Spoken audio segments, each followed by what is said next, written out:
Afternoon friends, आज के आबारो एक रान्नार रेसिपि निये एसेछि। एटा आमार मायेर निजस्व रान्ना।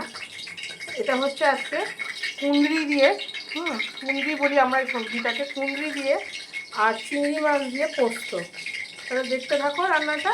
मशलाटा आमि परे बोलछि। प्रथमे कुंद्रीगुलो लाल लाल करे भेजे तुले नेब। तेल आमार गरम हये गेछे। कुंद्रीगुलो लाल लाल करे भेजे तुले नेब। देखो बंधुरा कुंद्रीटा लाल लाल करे भाजा हो गेছে। एर भेतरे एबार पाँचफोड़नटा दिए देबो। चिंगड़ी माछटा लाल लाल करे भेजे पोस्तटा दिए कषाबो। देखो पाँचफोड़न दिए दिलाम। एबार चिंगड़ी माछटा हालका एकटु भेजे नेब। और बंधुरा এই দেখো আমার গাছের কাঁচা লঙ্কায় কয়েকটা হয়েছে। কালকে তোমাদের আমি আমার ব্যালকনির বাগান দেখাবো। এই কাঁচা লঙ্কাগুলো ওর ভেতরে দিয়ে দিলাম। দিয়ে হালকা ভাজার পর এর ভেতরে পোস্তটা দেবো। চিংড়ি মাছটা লাল লাল করে ভাজা হয়ে গেছে। এবার বেটে রাখা পোস্ত আছে ভেতরে, আর কিচ্ছু নেই, শুধু পোস্ত, হালকা তিল আর দুটো কাজু বাদাম আছে।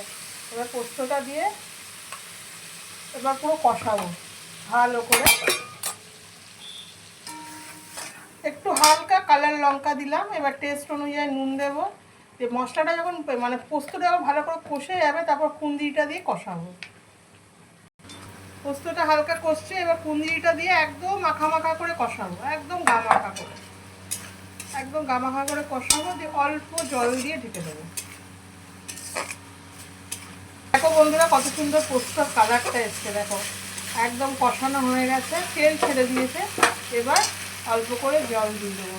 কুঁদরিটা একটু সেদ্ধ হতে দেবো।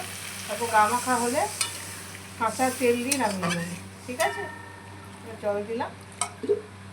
তো দেখো বন্ধুরা সুন্দর মাখা মাখা হয়ে গেছে আমার কুঁদরি চিংড়ি পোস্ত রেডি।